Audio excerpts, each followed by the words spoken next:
ఈరోజే ఆశ్వయుజ శుద్ధ చవితి. దసరా నవరాత్రులలో ఈరోజు అమ్మవారిని శ్రీ మహాలక్ష్మీదేవిగా అలంకరణ చేస్తారు. అమ్మ మహాలక్ష్మి రూపంలో మనకు దర్శనమిస్తుంది. ఈరోజు ఎవరైతే ఈ పవిత్ర కథను వింటారో లేక చెబుతారో వారి ఇల్లు బంగారంతో నిండిపోతుంది. కష్టాలు తొలగి అష్టైశ్వర్యాలు కలుగుతాయి. మరి తప్పకుండా వినవలసిన ఆ కథ ఏంటో ఇప్పుడు ఈ వీడియోలో మనం తెలుసుకుందాం. లక్ష్మీనారాయణుల వివాహానికి సంబంధించిన ఈ విశేషమైన కథను విన్నా, చదివినా, చెప్పినా, వినిపించినా సకల శుభాలు కలుగుతాయి. ఆ లక్ష్మీనారాయణుల అనుగ్రహం తప్పకుండా మీకు కలుగుతుంది. మరి ఆ కథ ఏంటో ఇప్పుడు మనం ఈ వీడియోలో తెలుసుకుందాం. శ్రీ మహాలక్ష్మీదేవి కాంతి, అందం, అదృష్టం మరియు సంపదల దేవత. మహావిష్ణువు స్థితికారకుడు. లక్ష్మీదేవి మహావిష్ణువును వివాహం చేసుకుందని మనందరికీ తెలిసిన విషయమే. అయితే ఆ వివాహం యొక్క కథ దేవతలకు రాజు అయిన ఇంద్రుడితో మొదలవుతుంది. మరి ఆ కథ ఏంటో ఇప్పుడు మనం విందాం. ఇంద్రుడు చాలా శక్తివంతమైన దేవుడు, స్వర్గానికి రాజు, ఇతర దేవతలకు పాలకుడు. అయినప్పటికీ ఇవన్నీ ఉండడం వల్ల అతనికి అహంకారం తలకెక్కింది.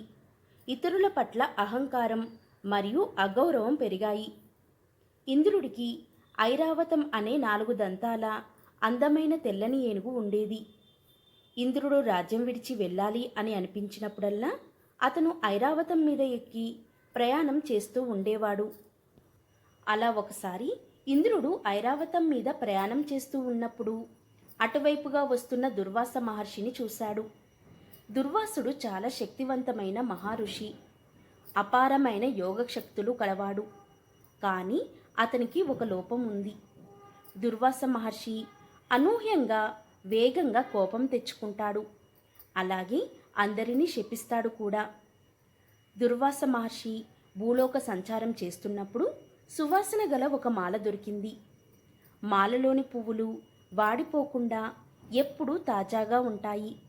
కాబట్టి దుర్వాసుడు ఐరావతం మీద వస్తున్న ఇంద్రుణ్ణి కలిసినప్పుడు అతను తనతో పాటు దండను కూడా తీసుకువెళ్తున్నాడు. అప్పుడు దుర్వాసుడికి ఆ మాలను ఇంద్రుడికి ఇవ్వాలి అనిపించింది.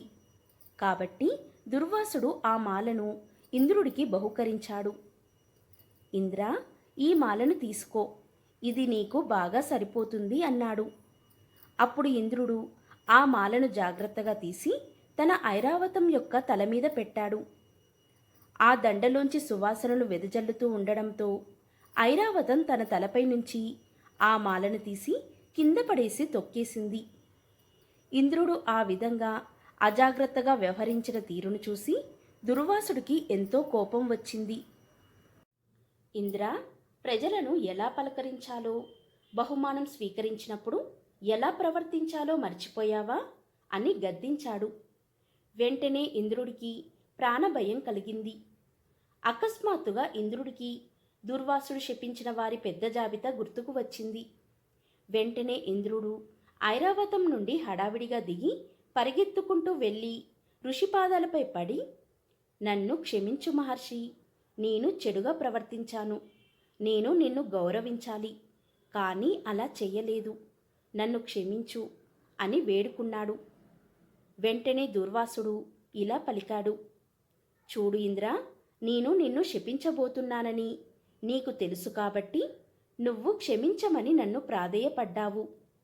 నీ తెలివి తక్కువతనాన్ని నువ్వు గ్రహించావని నేను నమ్మాలా అంటూ కోపంతో ఎర్రటి కళ్ళతో తన వేలను ఆడించాడు. అతని నుదుటిని ముడుచుకొని అదీష్టంగా చేతులు పైకెత్తి ఇలా అన్నాడు దుర్వాసుడు. నీకు గుణపాఠం చెప్పాలి. అహంకారాన్ని నువ్వు బాగా కలిగి ఉన్నావు.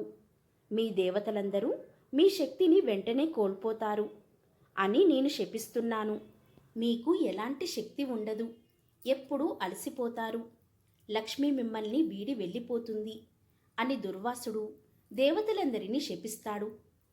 వెంటనే ఇంద్రుడు భయాందోళనకు గురై తల ఊపాడు. వద్దు, దయచేసి వద్దు మహర్షి, నన్ను కరుణించండి అని ప్రాధేయపడ్డాడు. కానీ ఋషి పదం ఎంతో శక్తివంతమైనది కదా. వెంటనే దుర్వాసుడు రక్తం ఎర్రబడిన కళ్ళతో ఇంద్రుడి వైపు చూస్తూ, నీ తప్పును నేను క్షమించను అని గట్టిగా ఇంద్రుణ్ణి నెట్టివేసి వెనక్కి తిరిగి చూడకుండా వెళ్ళిపోయాడు. దుర్వాస మహాముని ఇంద్రుణ్ణి శపించిన తర్వాత రాక్షసులు స్వర్గంపైకి దండెత్తి స్వర్గాన్ని స్వాధీనం చేసుకుంటారు. దుర్వాస మహాముని శాపం ప్రకారం ఇంద్రుడి ఐశ్వర్యమంతా ఆయనకు దూరమవుతుంది. దాంతో ఇంద్రుడు బ్రహ్మ విష్ణు దేవుళ్ళ వద్దకు వెళ్ళి తన బాధను మొరపెట్టుకున్నాడు.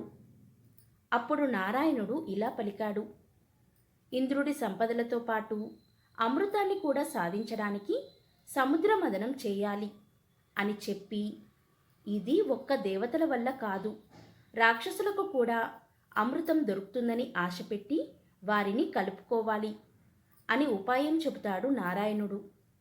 వెంటనే ఇంద్రుడు రాక్షసుల రాజు అయిన ప్రహ్లాదుణ్ణి కలుసుకుంటాడు. ప్రహ్లాదుడి దగ్గరికి వెళ్ళి ఇంద్రుడు ఇలా పలుకుతాడు, అక్కా చెల్లెళ్ళ బిడ్డలం, మనలో మనకు విభేదాలు ఎందుకు? అమృతం సాధించడానికి పాల సముద్రాన్ని చిలకాలి అని శ్రీహరి చెప్పాడు. మనమందరం కలిసి ఈ కార్యం సాధిద్దాం అని చెప్పి ప్రహ్లాదుణ్ణి ఒప్పించాడు దేవతల రాజు అయిన ఇంద్రుడు. పాల సముద్రాన్ని మదించడానికి దేవతలు రాక్షసులు అంతా కలిసి మందర పర్వతాన్ని కవ్వంగా తెచ్చారు. వాసుకి అనే విషపాముని తాడుగా చేసుకొని దేవతలు తోకవైపు, రాక్షసులు తలవైపు పట్టుకొని మదించడం ఆరంభించారు. వాసుకి సర్పం తలయందు కాల విషం కలది. అది మృత్యువుతో సమానం. తలవైపు నిలిచిన రాక్షసులంతా విషజ్వాల ప్రభావంతో చాలామంది మరణించారు. తామస మనసు కలిగిన రాక్షసులు అది గమనించలేకపోయారు. దేవదానవులు మందర పర్వతాన్ని కవ్వంగా తెచ్చి వాసుకిని తాడుగా చేసి రాక్షసులు తలవైపుకు, దేవతలు తోకవైపున పట్టుకొని పాలకడిని మదించసాగారు. దీంతో పర్వతం బరువుగా ఉండి కింద ఆధారం లేకపోవడం వల్ల సముద్రంలోనికి మునిగిపోయింది. దేవతలు రాక్షసులు ఏమీ చేయలేక చూస్తూ ఉన్నారు. అప్పుడు శ్రీహరి 1,00,000 యోజనాలు గల విస్తీర్ణంతో మహాకూర్మావతారం దాల్చి మందర పర్వతంతో పాటు వాసుకుని కూడా పైకి ఎత్తాడు. అప్పుడు దేవదానవులు మందర పర్వతాన్ని మదించడం మొదలుపెట్టారు. సముద్రం నుండి మొదట భయంకరమైన విషం పుట్టింది. అప్పుడు దేవతలందరూ కలిసి ఈశ్వరుణ్ణి ప్రార్థించారు. అప్పుడు ఈశ్వరుడు ఆ విషాన్ని నేరేడు పండంత చేసి మింగి కంఠంలో దాచుకున్నాడు. మృత్యుంజయుడు అవడం వల్ల ఆయనకి ఏమీ కాలేదు. అందుకే ఆయన్ని నీలకంఠుడు అని పిలుస్తారు. తిరిగి రాక్షసులు దేవతలు సాగరమదనం చేయడం మొదలుపెట్టారు. అప్పుడు కామధేనువు పుట్టింది. దానిని ఋషులు తీసుకున్నారు. తరువాత ఎత్తైన తెల్లని గుర్రం పుట్టింది. దానిని బలిచక్రవర్తి తీసుకున్నాడు. తరువాత ఐరావతం పుట్టింది. అంటే 4 దంతాలు కలిగిన తెల్లని ఏనుగు పుట్టింది. దానిని ఇంద్రుడు తీసుకున్నాడు. తర్వాత కల్పవృక్షం వచ్చింది. ఇది కోరికలు తీర్చే చెట్టు. దీనిని ఇంద్రుడు తీసుకున్నాడు. తర్వాత అప్సరసలు అంటే దేవతా సుందరీమణులు. వీరిని కూడా ఇంద్రుడు తీసుకున్నాడు. తర్వాత చంద్రుడు పుట్టాడు. ఆ తర్వాత లక్ష్మీదేవి ఉద్భవించింది. ఈమె సంపదల దేవత. అందరూ ఆమెను పూజించారు. అకస్మాత్తుగా లక్ష్మీదేవి అందం దేవతలు మరియు రాక్షసులందరిలో చర్చనీయాంశం అయింది. సముద్ర మదన సమయంలో అందరూ ఆమెను చూసి మైమరిచిపోయారు. రాక్షసులు కూడా ఆమెను పెళ్లి చేసుకోవాలి అనుకున్నారు. కానీ లక్ష్మీదేవి విష్ణువు కోసం మాత్రమే ఉద్భవించింది. లక్ష్మీదేవి వివాహాన్ని బ్రహ్మదేవుడు నిర్ణయించాడు. ఆమె కోసం స్వయంవరం నిర్ణయించబడింది. దేవతలు రాక్షసులు ఋషులు అలాగే మానవులందరినీ వివాహ వేడుకకు ఆహ్వానించారు.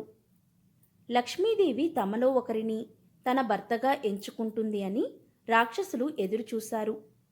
కానీ స్వయంవరంలో లక్ష్మీదేవి విష్ణువుకు పూలమాలను వేసి విష్ణువును వరించింది. ఈ విధంగా లక్ష్మీనారాయణల వివాహం జరిగిందని మన పురాణాలు తెలియజేస్తున్నాయి.